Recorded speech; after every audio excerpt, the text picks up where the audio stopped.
This is the eLearn podcast. If you're passionate about the future of learning, you're in the right place. The expert guests on this show provide insights into the latest strategies, practices, and technologies for creating killer online learning outcomes. My name's Laddick, and I'm your host from OpenLMS. The eLearn podcast is sponsored by eLearn Magazine, your go-to resource for all things online learning. Click-by-click how-to articles, the latest in edtech, spotlight on successful outcomes and trends in the marketplace. Subscribe today and never miss a post at elearnmagazine.com. And OpenLMS, a company leveraging open source software to deliver effective, customized, and engaging learning experiences for schools, universities, companies, and governments around the world since 2005. Learn more at openlms.net. Hello, everyone. Welcome to the eLearn podcast. I really appreciate you taking the time out to join us, to take the time to listen to us and talk about what is I think going to be a super critical conversation for at least the foreseeable future for the next several years, which is talking about accessibility in the age of AI, in the age of artificial intelligence, things like ChatGPT, things like Bard, things like that are disrupting the education space. But I'm not the expert that's going to be talking about that today. Today, the expert is Michael Vaughn, who is one of my colleagues here actually at OpenLMS. How are you today, Michael? I will admit I am a little under the weather, so I hope you all can be patient with me. You can tell my voice is a little rougher around the edges, but just working through a sinus infection. We had a nice 3-week string of no sickness in the house, and then it's just when you have a kid in school, you can't avoid it. You can't avoid it. I know everybody knows you. Yeah, I've got 3 of them, so yeah, it's just the way it is. That's parenting. But I do have my tea, so I'm in pretty good shape there. Fantastic, Michael. Where do we find you sitting? It looks like it's a gorgeous day. Oh yeah, I'm over in North Carolina right now. We've got a really nice week lined up. So I don't know if there are any folks internationally joining us. So apologies for giving the weather in Fahrenheit, but yeah, it's like mid 60s, mid 40s all week. Like that's our temperature range. So it's nice and cool in the morning. Throughout the day, it's like get this beautiful sun. It's just really temperate. So you can open up the windows, sit outside, work a little bit. It's really nice. Love it. It sounds like beautiful. I love a crisp morning. That's the way it should be, for sure. And as I do, as I like to everybody who comes on the podcast, I want to give you the opportunity to take the 60 seconds to just introduce yourself. Like, what do you do for OpenLMS? What's your focus? And I think I need to encourage you to just flex a little bit that you're quickly becoming one of our voices around AI and education too. Yeah, thanks so much for the opportunity. So at OpenLMS, I'm an adoption education specialist, which means that I get to do some cool things like building and leading our academy training courses, just academy.openlms.net. We actually have a course coming up in the beginning of June that we're launching about how to use ChatGPT to, if you're a learning and development specialist, so using AI and ChatGPT powered tools to build courses, build training programs, how you might incorporate into your workflows. So we're really excited about that. And I've been working in instructional technology, working with the Moodle LMS for, almost 15 years at this point. A lot of my experience was in higher ed. I worked at a really large community college, worked at a really large state school, worked at a small private liberal arts university. So it's kind of like higher ed bingo. And then I joined OpenLMS. So I've had a chance to run the gamut of the educational technology industry and learn a lot along the way. So I do have quite a few individual passions within education, but one of those is accessibility and another is inclusion. So I was really gifted with a really wonderful opportunity several years ago to be a part of the advisory board for the Realize grant at Radford University. The goal was to improve inclusivity and diversity within their science programs. That was a multi-million-dollar grant funded by the Howard Hughes Foundation. And it was a really wonderful program to be involved in. They're doing incredible work up there at Radford University. I've also really cared about accessibility for a long time, done some presenting on that. I look at it more as a systemic issue rather than a personal responsibility issue. A lot of times we say like, oh, you didn't put captions on your video, that's the instructor's fault. And I'm like, if we don't provide helpful workflows for our instructors to be able to work that into ways already a really valuable resource, which is their time, stretched really thin, then can we really be surprised when captions don't show up on videos, alt text doesn't show up on images, when we're not providing proper course design that helps someone who maybe needs a keyboard to navigate because they cannot use a mouse. So I'm very big on what are the workflows that we can use so that when we're building content from scratch, we're actually preemptively, apologies, we're preemptively avoiding those issues. The metaphor I sometimes use is like you see those aprons on the sidewalks to help folks get down to the street if they're like crossing the street and whatnot. If you don't build one of those to begin with, then what you're gonna have to do is you're gonna have to come back later and rip up that entire part of sidewalk and then build it all over again. And the same thing sort of happens in education from time to time. If we're not building in those workflows to account for accessibility and inclusivity right off the bat as we're building, we are going to have to come back later and do even more work to update and revise and fix that content so that it is. So I'm always really interested in how can we just do it to begin with, right? How do we make that easy? Sure. People are more likely to do it to begin with. And those are just some pet passions of mine. we will. We will. I think. Accessibility. I'm gonna plug our session just real quick. I promise. Yeah. Go ahead. So we're gonna be doing a session for Global Accessibility Day on May 18th. This is a global event for us. So we are gonna have 4 different sessions running almost concurrently. There'll be at 12 or 1 per the local time. So we're going to have one that's like over in the Australia, Asia region. I know we'll have one that's delivered entirely in Spanish. We'll have one for the US audience, one for the European audience. So it really, everybody's covered in there. I don't know if I can paste the link into the chat here if I need to go over to LinkedIn to do it. But I'll go ahead and leave a little comment under your post in there, and hopefully folks will see that. Yeah, if you put it into the comments there, it should go out to the universe there. But like it's a little reply to the comment that you had left under the event, and hope that will go ahead and do the trick. But yeah, really excited for that. We get to do it annually, and this year is going to focus on what we're talking about today, which is how are we going to use AI? How are we going to use things like ChatGPT to improve accessibility and inclusivity when we're building courses, when we're building content, when we're teaching, and when we hope others are learning.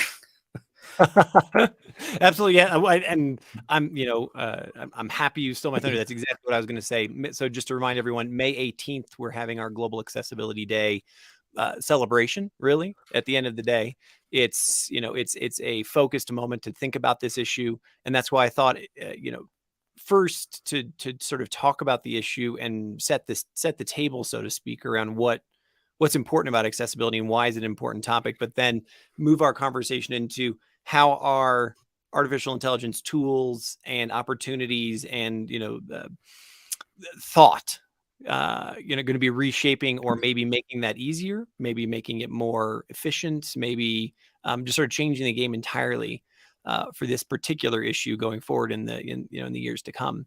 So why don't we start there? I love your analogy around the sidewalk, right? Like I think if you're in the United States, everybody knows what these are. You absolutely see it in Europe. Obviously, you definitely know what it is. In some other parts of the world, maybe not so much. But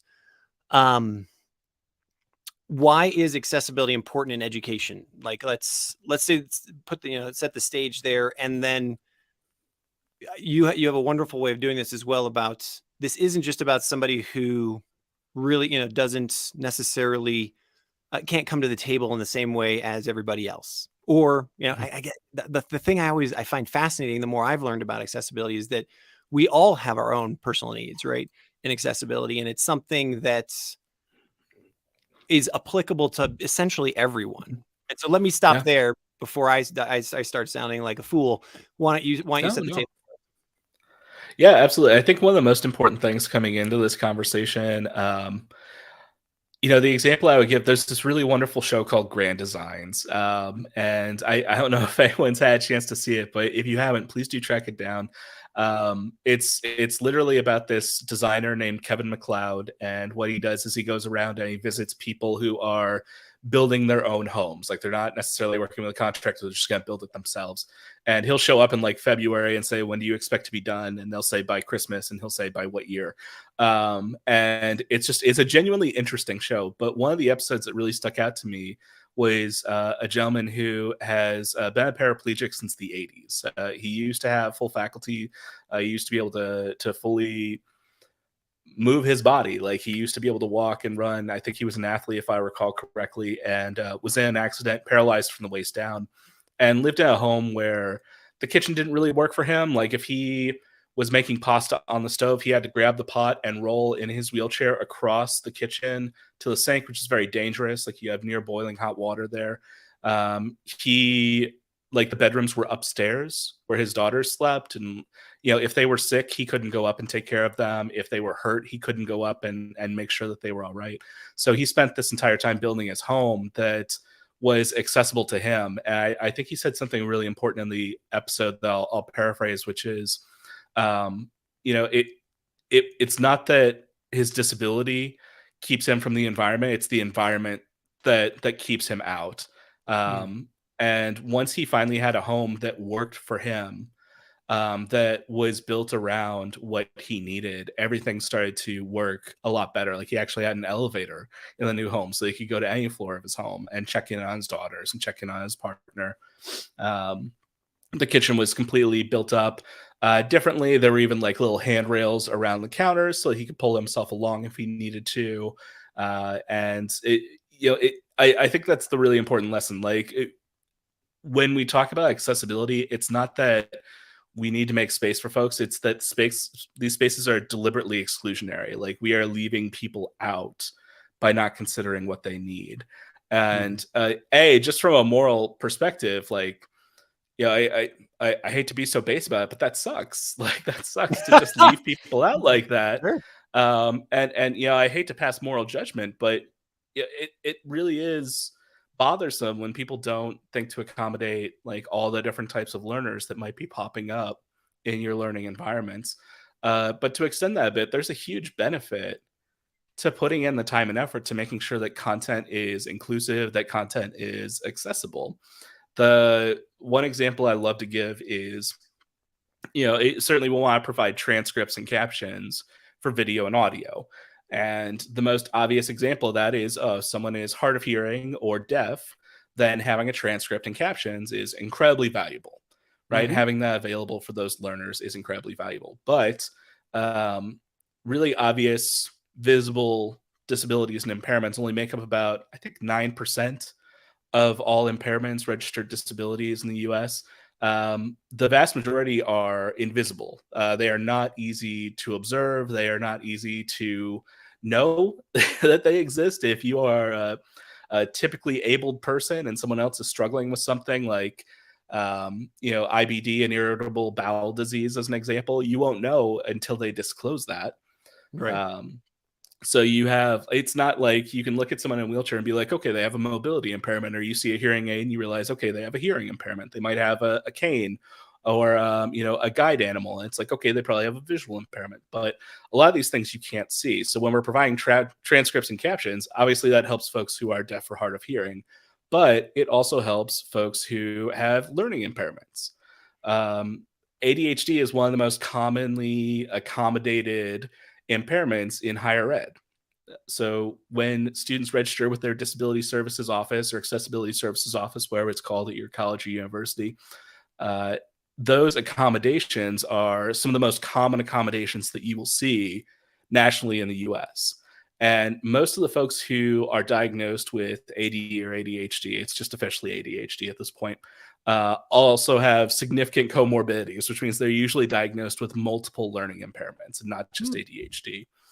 A really common one is an auditory processing disorder.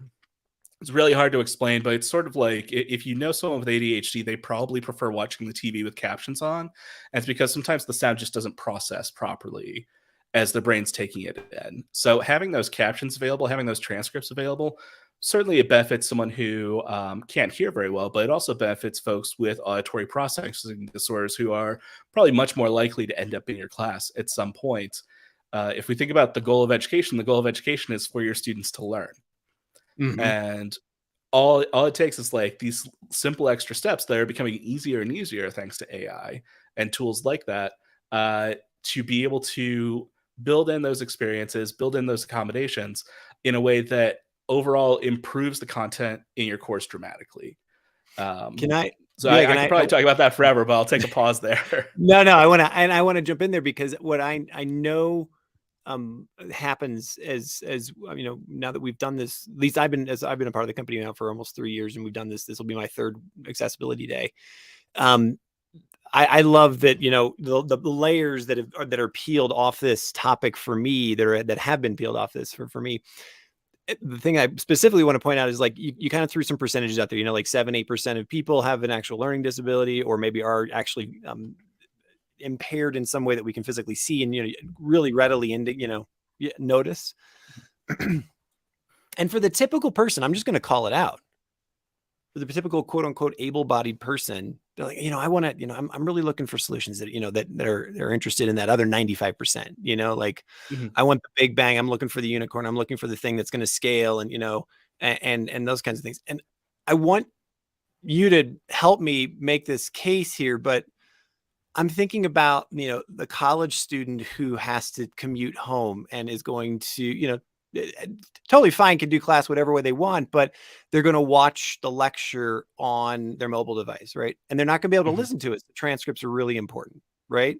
In that particular environment. Or, you know, you are you know, you're somebody who's a construction worker, or you're somebody who's working, you know, manual labor, that kind of thing. And you know, you want to be able to take that. Again, you're in an environment maybe regularly where you don't have this nice little office where you can sit and, you know, click and take, like, so you're going to have to find other ways to do the lesson and have it delivered to you. And so thinking about different ways that we provide that information, so it is absorbed in, you know, or we can absorb it in a different way, auditorily, visually, sensorily, those kinds of things. It applies to the 99%, right? Not necessarily just this 7 to 8, whatever percent that you mentioned earlier. Go take that a step further. Help me with that. Yeah, absolutely. And what we're talking about, and what you're alluding to, is something called multisensory memory. And to dramatically oversimplify that and not do it justice in any way possible, it's basically the more senses that are activated when you form a memory, the more powerful that memory tends to be, the easier it tends to be to recall. And memory is a really big factor in learning, right? So when we talk about activating different senses, a lot of times folks think text is activating the visual sense, and it's not. It's actually activating the auditory sense, because you're reading it aloud to yourself in your head. That's why it's really hard to read something while someone's talking to you. In fact, it's virtually impossible to do that. We can learn to multitask in a lot of different ways. I know this is a little bit of a side note, but we have to be able to do one of those tasks without thinking about it. So we can like walk and chew gum at the same time, right? We can coordinate those two tasks. We really don't have to think very much about either if you are able. But on the flip side of that, you know, you can't process two different conversations at the same time. So that text actually really helps appeal to the auditory piece. So if you do have the visual of the video and you have the text there as well, then it does make it a bit more accessible to folks. I think you're making a really good point that it even expands the definition of accessibility in a way that I wish more people would, which is, what does access look like? So not just accessibility from an impairment standpoint, but from an environmental standpoint, because content is only as accessible as the environment that you're in. So if you are in a workplace taking a course and you can't have like a lecture playing, you know, through headphones or something like that, having the captions on is really helpful. If you're on public transport and you're trying to watch the lecture or, you know, engage with some class material, those captions are really helpful. There was a really interesting study on TikTok, of all places, that the majority of users are using the captioning feature because a lot of times when they're scrolling through, they have the sound off.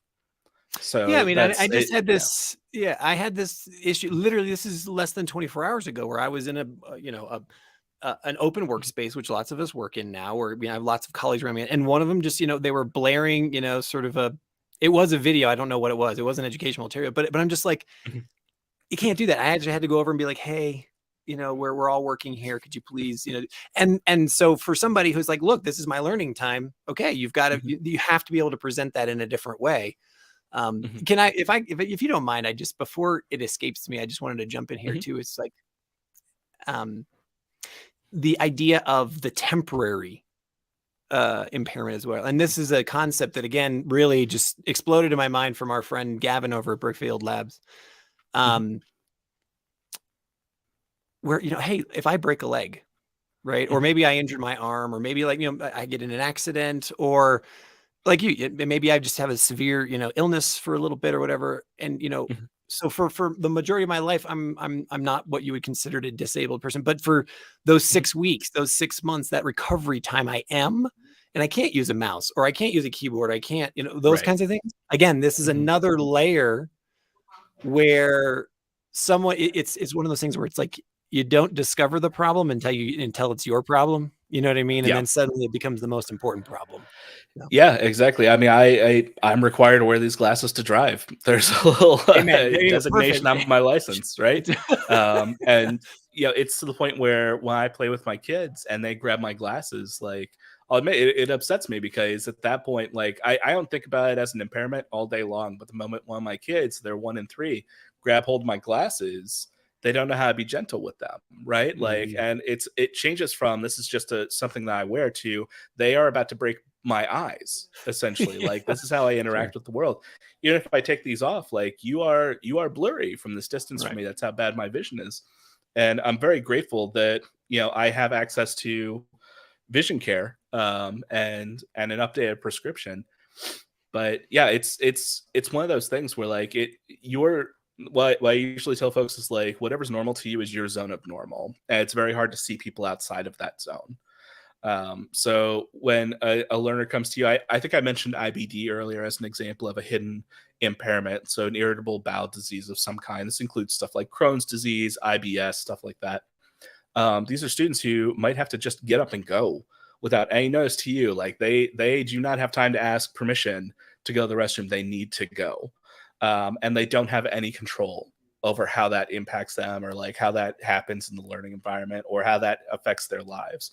Um, so they have no control over that situation. It's just something that you don't necessarily know or plan for until someone discloses that to you, or maybe you receive a diagnosis. Right? Anyone with norovirus, who has Mhm. picked up norovirus for 24 hours, could probably give you a pretty good idea of what it's like to have to run to the restroom without much warning. Mm. But yeah, you're right. It's just, until you have that experience, some folks don't necessarily think beyond their personal scope of what makes the most sense to them. So it can be a little uncomfortable sometimes to get outside of that bubble, but it's definitely a worthwhile exercise. I used to do simulations and stuff in training. I stopped doing it because it felt kind of icky. It felt kind of like we were playing disabled, if that makes any sense. Sure. Yeah. But being able to simulate some things in an online environment, like putting all the content on one page and asking folks to try and find something rapidly, it's a great example of, that can be really overwhelming to someone with a learning impairment. That can be really overwhelming to someone who can't use a mouse to navigate the screen. That could be a huge detriment to someone who is blind or visually impaired and has to use a screen reader to navigate your site. So not having a clear navigation is pretty rough. The cool thing is, I want to kind of loop back to the AI topic. With the emergence of these tools that are coming along, that are designed to do certain things with text and images and video and audio, I think we're entering a really cool era where those workflows to make that content accessible are becoming even easier to use. Um, One example I would give is from our partner, Brickfield Labs, that you just mentioned there. They're a partner of OpenLMS, wonderful partner to have, love their platform. So this is the Brickfield Labs Accessibility Toolkit. And one thing that it can do is, if you have a document in your course and the learners need to download it in a specific format because that's what their screen reader reads, or maybe they need to take it on the go with them because they don't have internet at home, so they have to download stuff on campus and then take it with them. That's an environmental accessibility issue. Uh, it has a way to just generate that document in a variety of formats that work best for their device, like an EPUB, so they could read it like an ebook or a PDF or something like that. Um, and it's really incredible what that tool can do, just using AI to convert things really rapidly, to diagnose challenges within the course that might make it harder for learners to access that content, and even to fix some of those things really quickly, like in bulk, like old code. One of the things we like to point to is in the old school HTML days, if you wanted text to be bolded, you had to add these brackets with like B Little on either B, side of the text, and that's evolved to strong. B is actually no longer accessible. So you want it to say strong instead of that, and it can actually go through all the code, find those old issues from that old text, and just automatically update it for you so that everything's modernized. It's a really clever tool, and I think a great example of how AI can be used to dramatically lift the time burden of making existing content accessible. Yeah, I can't say enough nice things about it. I'm a really big fan. Yeah, no, that's great. I've just put the link to the accessibility toolkit in the chat for everybody to check out. And you've made a great segue there, and I want to just highlight that we're talking about now is I think you did a great job of defining the problem and really creating an understanding that this isn't about people in wheelchairs, right? This isn't about the visually impaired necessarily. This is something that could, or it probably will and does affect all of us every day. That's what in terms of wanting to acquire knowledge, wanting to be a part of a learning moment and opportunity, and then finding yourself unable to do that because of whatever reason. That could be those extreme examples of those, the people who do have some sort of physical or visual or auditory impairment, but you and I as well. If we find ourselves in a work environment or a school environment or just life situation where we can't do that, we need accessibility things, right? And the cool opportunity that exists today and is coming at us like, just like the biggest fire hose I've seen in a long time, is how artificial intelligence can allow us to do that. And so let's kind of dive deeper there and talk around that for a second.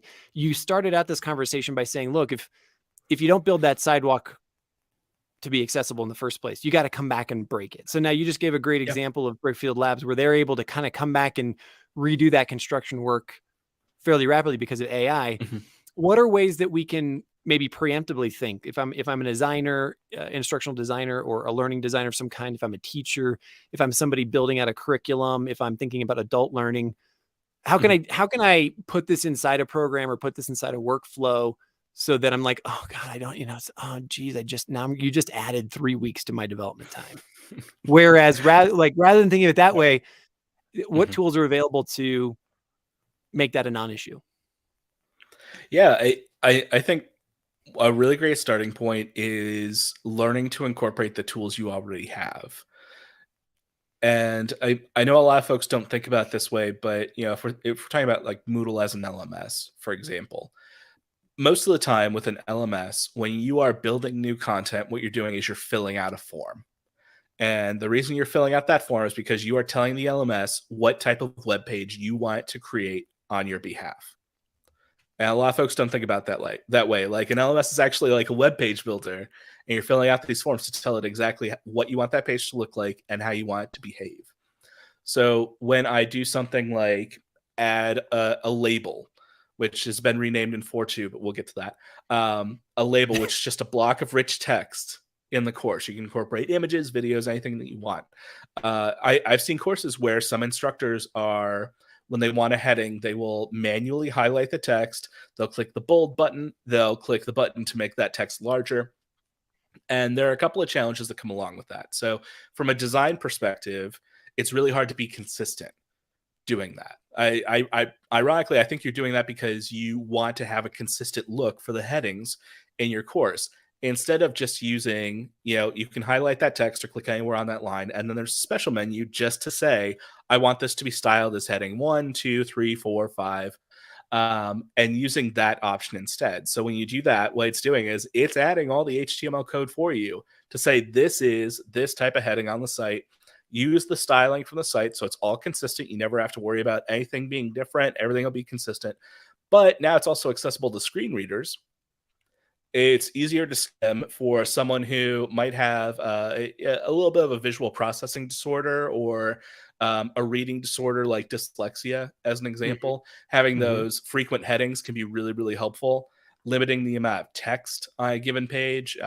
I hate to keep going back to Brickfield Labs because there are plenty of tools out there that are really, really helpful. But one of the things Brickfield Labs will do is if you add more than 500 words to a page, which is a lot of content, it will give you a warning. It'll let you know as the instructor, hey, you probably want to break that up over multiple pages instead, so it's not too overwhelming for the students and it's not too much to scroll Mm. through at any given moment. So learning So to it's use the actually tools acting that like the you already student. have. Right, yeah, so it's Yeah, actually yeah. acting like the learner, Mhm. and sort of saying, "Hey, look, this may not work because of X or Yeah. Y." Does it also I'm just gonna ask real big get technical. Mhm. Does it actually also look at sort of, responsiveness across different devices as well, where it's like, "Hey, this works great on a desktop, but, on a mobile device, this isn't gonna be so great." Does it do that as well, or That part I don't know.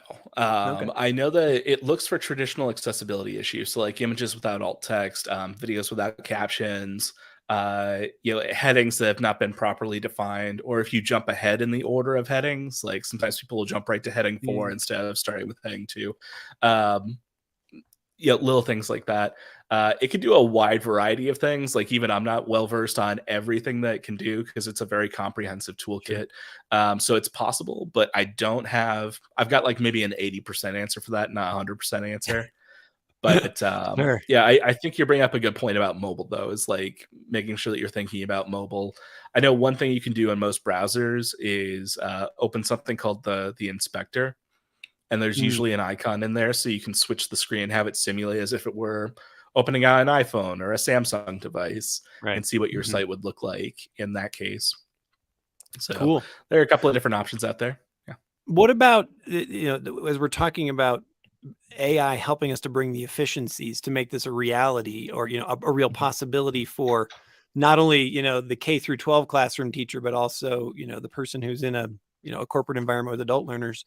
What about the assistive technologies that we can do in terms of, oh, hey, I've got this course and I need to get the transcript for it, or I need to do Mhm. captions, or, I've done, my 10 lectures for the course and I need those to, again, have a transcript or whatever. Or maybe I've developed this great paper, but I need to have it put in audio format. Mhm. What technologies are out there today that are either available or envisioned to be able to, again, create massive efficiencies for educators? Yeah, and they run the gamut from startups to really well-established companies. I know I've talked about this in previous sessions, but one of my favorite ways to generate transcripts is to take the audio and upload into a Word document. So Word Online has this really great feature. It's technically a dictation feature, so that you can just speak and it will write down what you're saying. But buried in that menu is a transcribe option, so you can just upload the audio from your video and it will transcribe the whole thing to the best of its ability, including recognizing multiple speakers, which is pretty impressive. That's You can intense. have that Okay. transcript generated with timestamps. You can have it just the text. And what I love about that is once it's done generating, you can just copy into the document. I think everyone out there has probably edited a Word document at some point in their lives.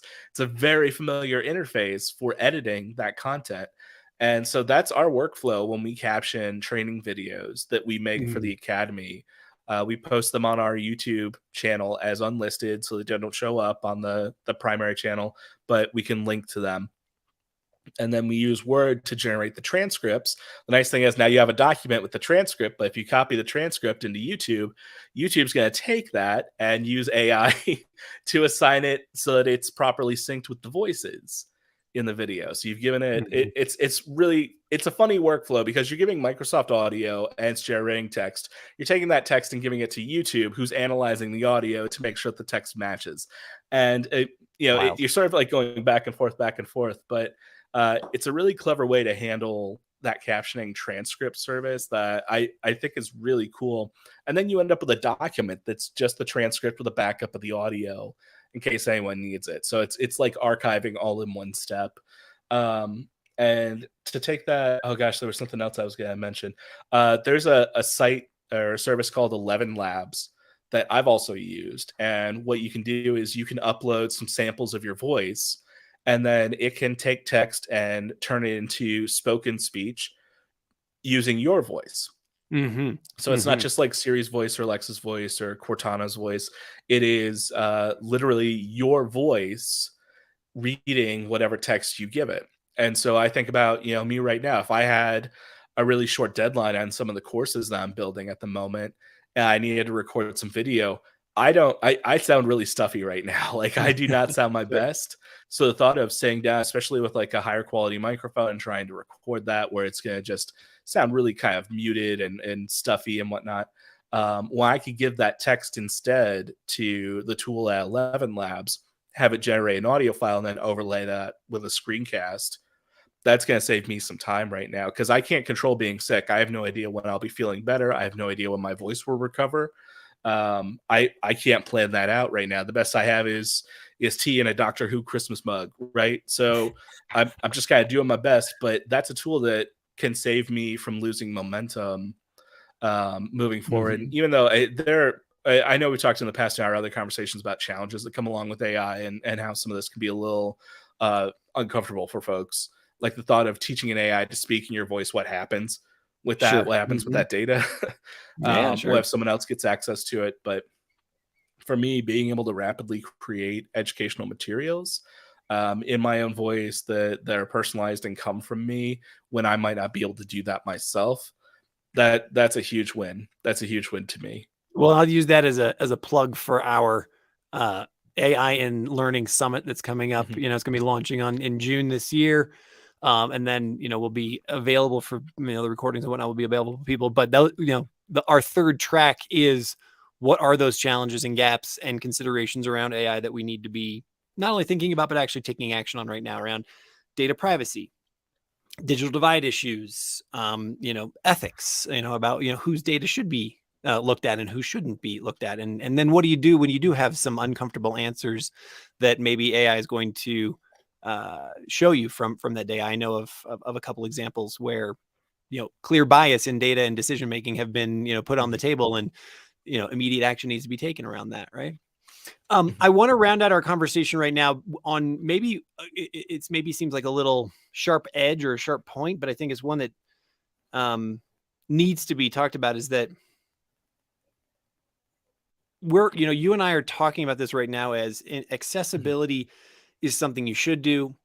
It's not only a great option, but it's also give you a learning and quote unquote business advantage in your Mhm. institution or your company or whatever. But there's enough laws that are being put out there now, in Mhm. the United States, in the European Union, kind of globally around. This is the thing you got to do.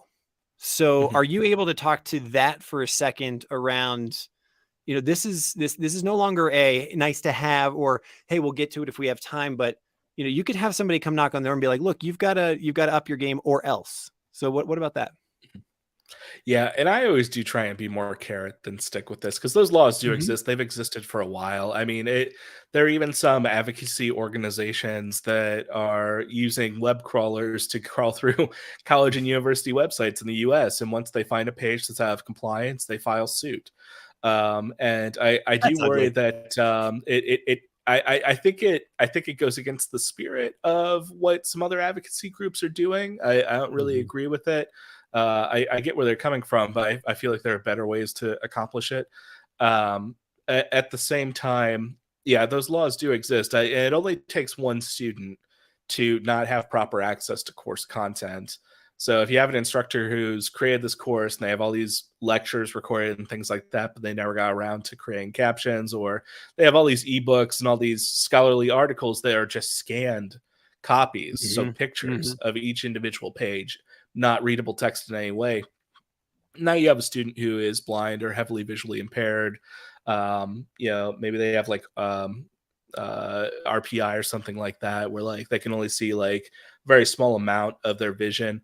Uh, you end up in a spot where now you are a liability to your school or organization because your content is not accessible.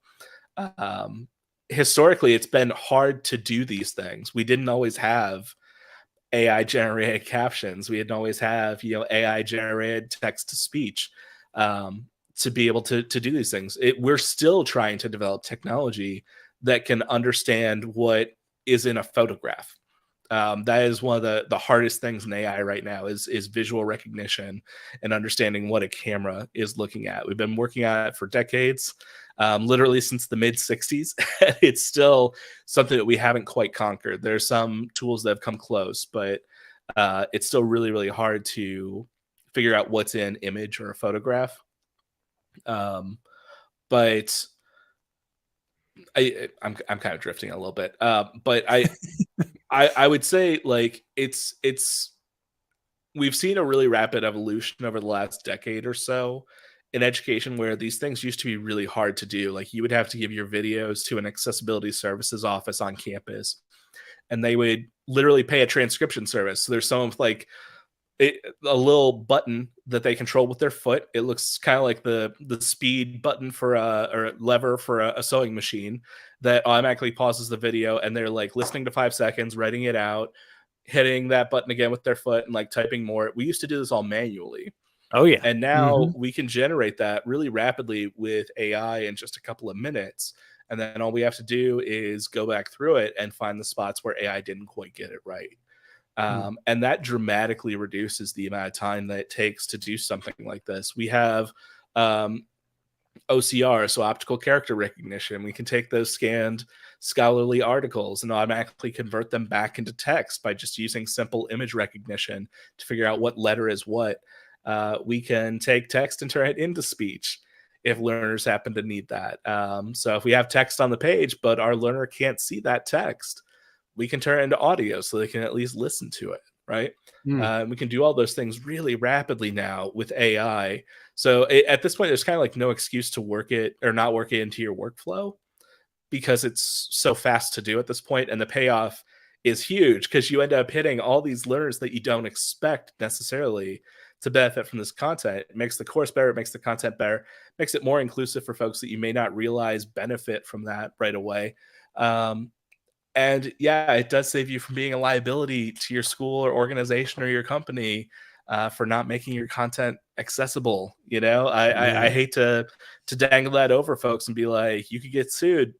It is a reality. You know, I try and focus more on the positives of like what you gain, but it is true. I mean, there are laws, and at the end of the day, like you don't want to get sued. You don't want to be on that part of the conversation. Michael Vaughn, you are the adoption and the adoption and education specialist here at Open LMS. I can't thank you enough for taking time out of your busy morning to speak with me about accessibility. I want to remind everybody that we do have Global Accessibility Day on May 18th. We're going to be having 4 concurrent events around the globe, so join us for that. And also then come over to the AI and Learning Summit. You just Google that, I'm sure you'll be able to find it. Get your free ticket to that summit. Michael will be a speaker there as well. And we have a bunch of other speakers that are going to be just absolutely fantastic talking about how AI is changing the face of learning and education going forward. So thank you very much for your time today. I really appreciate it. Yeah, thanks so much for having me.